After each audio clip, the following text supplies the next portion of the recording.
24 जून 2022 उत्तर प्रदेश फिरोजाबाद ओम Shri platinum society में जहां की गार्ड को खिड़की टूटने की आवाज आती है, तभी 4th फ्लोर से कुछ बहुत ज्यादा भारी चीज नीचे गिरती है। जैसे ही गार्ड और कुछ लोग वहां पर पहुंचते हैं तो उन्हें एक औरत गिरी हुई मिलती है। उसके हाथ पैर को किसी ने रस्सी से बांधा हुआ था, लेकिन उसी के पास 2 लोग खड़े हुए थे। वो दोनों उसके हाथ पैर की रस्सी को खोल रहे थे, लेकिन जैसे ही गार्ड और सारे लोगों को उसने देखा, वो दोनों लोग वहां पर से भाग गए। लेकिन कौन थी वो लड़की और वो दोनों लड़के उस लड़की के हाथ पैर को क्यों बांधे थे? कैसे एक लड़के के हवस ने एक लड़की की पूरी जिंदगी बर्बाद कर दी? उत्तर प्रदेश गाजियाबाद, जहाँ एक 21 साल की रितिका रहती थी। उसके घर में उसके माता पिता और उसका एक छोटा भाई था। जो रितिका थी वो दिखने में बहुत ज्यादा खूबसूरत थी और वो BSc की पढ़ाई कर रही थी। जब भी अक्सर उसकी छुट्टी लगती थी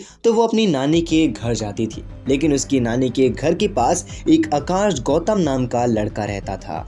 वो रितिका को बहुत ज्यादा पसंद करता था, लेकिन हकीकत में उसके अंदर कोई प्यार नहीं बल्कि हवस छुपा हुआ था।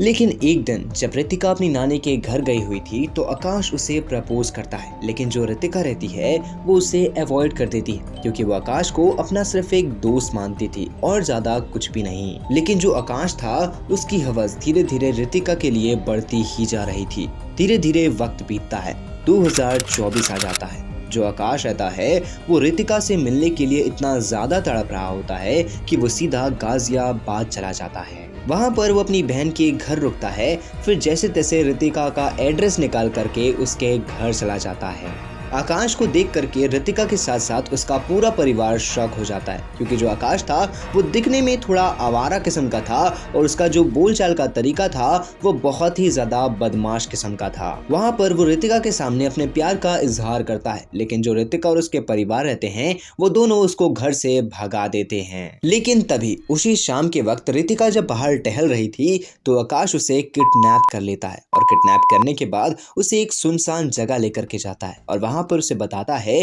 कि वो उससे बहुत ज्यादा प्यार करता है। लेकिन रितिका उसे सीधा सीधा मना कर देती है और ये कहती है कि ना ही तुम्हारा और तुम्हारी फैमिली का स्टेटस मेरी और मेरी फैमिली से मैच होता है और ना ही तुम कोई काम या फिर जॉब करते हो। लेकिन तभी आकाश ये कहता है कि उसने रेलवे का एग्जाम दिया था और उसकी रेलवे में जॉब लग चुकी है। कुछ दिन के बाद उसकी रेलवे में ज्वाइनिंग है। अब जैसे ही ये बात रितिका सुनती है तो उसका मन बदल जाता है। अब वो ये सोचती है कि अगर कोई इंसान मुझसे इतना ज्यादा प्यार करता है और साथ ही साथ उसकी अच्छी जॉब है तो वो उसे ऑफकोर्स खुश रखेगा। लेकिन यहाँ पर जो रितिका रहती है वो मान जाती है। लेकिन तभी जो रितिका के घर वाले रहते हैं वो पुलिस स्टेशन में जाकर के ये रिपोर्ट लिखवाते हैं कि आकाश ने रितिका को किडनैप कर लिया है। लगभग 7 दिन बीतने के बाद जो रितिका और आकाश रहते हैं वो दोनों घर आते हैं, लेकिन रितिका के बयान के ऊपर जो केस था वो वापस ले लिया जाता है। लेकिन यहाँ पर जो रितिका रहती है वो अपने घर वालों को ये समझाती है कि उसकी शादी जल्द से जल्द आकाश से करवा दे, क्योंकि वो आकाश से बहुत ज्यादा प्यार करने लगी है। लेकिन यहाँ पर जो रितिका के घर वाले रहते हैं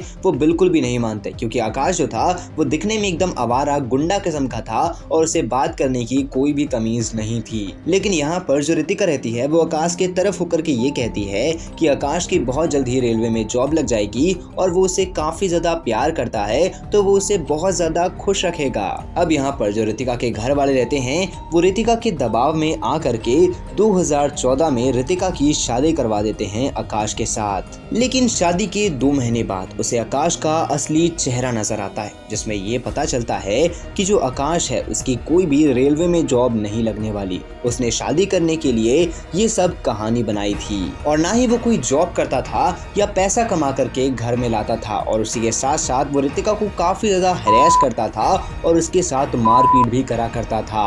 और घर चलाने के लिए जो रितिका थी वो खुद ही टीचर की नौकरी करती थी, लेकिन उसका भी जो पैसा आता था वो पैसा भी लड़ाई झगड़ा करके जो आकाश था वो छीन लिया करता था। और अब साफ साफ रितिका को ये चीज समझ में आ जाती है कि वो जिस चीज को प्यार समझ रही थी वो हकीकत में प्यार नहीं बल्कि हवस थी।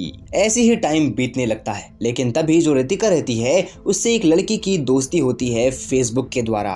उस लड़की का नाम था विपुल अग्रवाल। अब जो रितिका और विपुल अग्रवाल थे, ये दोनों में दोस्ती होती है, इनके नंबर्स एक्सचेंज हो जाते हैं। विपुल रितिका को ये बताता है कि वो फिरोजाबाद में रहता है और पहले से ही शादीशुदा है, उसकी वाइफ डेंटिस्ट है और उसका एक बेटा है। अब यहाँ पर जो रितिका रहती है उसके साथ भी जो चीजें बीती हुई थी वो सब चीजें वो विपुल अग्रवाल को बता देती है। टाइम बीत जाता है और इन दोनों की दोस्ती गहरी होते जाती है, लेकिन तभी जो विपुल अग्रवाल रहता है वो रितिका से ये कहता है कि कब तक तुम आकाश के साथ रहोगी, उसका साथ को छोड़ो और यहाँ पर मेरे पास फिरोजाबाद आ जाओ। यहाँ पर मैं तुम्हें एक अच्छी सी जॉब दिला दूंगा और एक फ्लैट दिला दूंगा जिसमें तुम आराम से बिना टेंशन के रह सकती हो। नाउ शादी के 4 साल बाद 2018 में जो रितिका रहती है वो विपुल अग्रवाल के पास चले जाती है। विपुल अग्रवाल उसे कॉलेज में जॉब दिलाता है, जिस कॉलेज में वो खुद मैनेजमेंट पोस्ट में काम करता था। वो उसे वहीं पर रेंट में एक फ्लैट दिला देता है, लेकिन तभी भी उन्हें एक डर बना हुआ रहता था कि अगर आकाश उन्हें ढूंढता हुआ यहाँ पर आ जाएगा तो बहुत ज्यादा बड़ी प्रॉब्लम क्रिएट हो जाएगी। अब इसी डर से वो दोनों फिरोजाबाद को छोड़ देते हैं और आगरा शिफ्ट हो जाते हैं। आगरा में वो दोनों ओम श्री प्लैटिनम सोसाइटी में फ्लैट लेकर के रहने लगते हैं। अब जो रितिका थी वो कॉलेज को छोड़ देती है और एक इंस्टाग्राम इन्फ्लुएंसर बन जाती है, लेकिन जो विपुल अग्रवाल था वो कॉलेज में ही जॉब करा करता था और वो वापस रितिका के साथ ही रहता था, यानी कि रितिका और विपुल ये दोनों अब लिविंग में रहने लगे थे।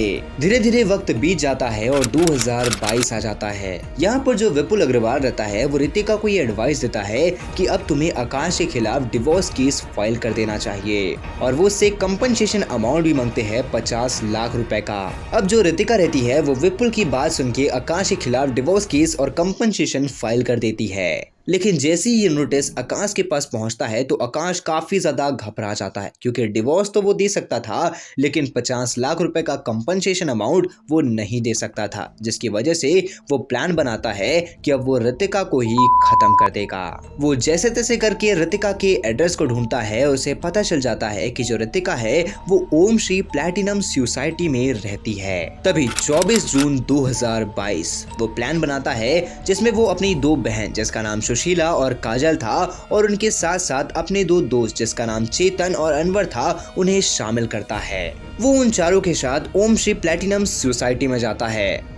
अब उनके साथ 2 लेडीज थी जिसकी वजह से उन्हें सिक्योरिटी वाले नहीं रोकते हैं। अब वो सीधा 404 नंबर फ्लैट में पहुंचते हैं जहां पर रितिका रहती थी। वो गेट नॉक करते हैं और जैसे ही रितिका गेट ओपन करती है वो पांचों मिलकर के रितिका को धक्का देते हैं और सीधा उसके फ्लैट के अंदर पहुंच जाते हैं। जिसके बाद आकाश और वो दोनों दोस्त मिलकर के जो विपुल था उसके हाथ पैर को बांध करके बाथरूम के अंदर बंद कर देते हैं। और अब यहाँ पर जो रितिका थी उसके हाथ पैरों को बांधा जाता है और उसे बहुत ज्यादा मारते हैं और उसी के बाद वो सीधा उसे खिड़की से बाहर फेंक देते हैं। जैसे तैसे करके जो चेतन और अनवर थे वो दोनों तो भाग जाते हैं, लेकिन यहाँ पर जो आकाश, सुशीला और काजल थी ये तीनों को पुलिस अरेस्ट कर लेती है और उसके बाद जो चेतन और अनवर थे उन दोनों को भी अरेस्ट कर लिया जाता है।